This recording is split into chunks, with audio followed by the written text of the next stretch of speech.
Didn't he?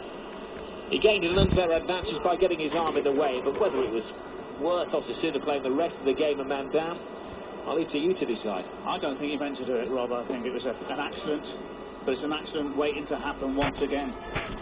Whether or not the shot was going to be on target is certainly going to be questionable, but two needless handballs from Arribas, 27 minutes, and down to 10 men.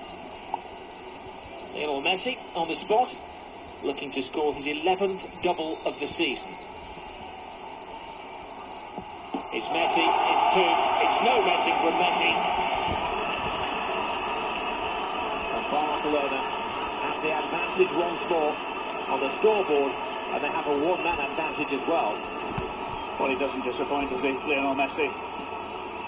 Doesn't even have to wait for Andrés Fernandez to decide which way he's going to go. He knew exactly where he was going to go and put that right into the corner. Not many goalkeepers in the world would have saved that. But it all stems from a needless handball. You see Messi stepping up, pushes foot right through into the side netting. I think if Fernandez would have gone the right way, I don't think he'd have gone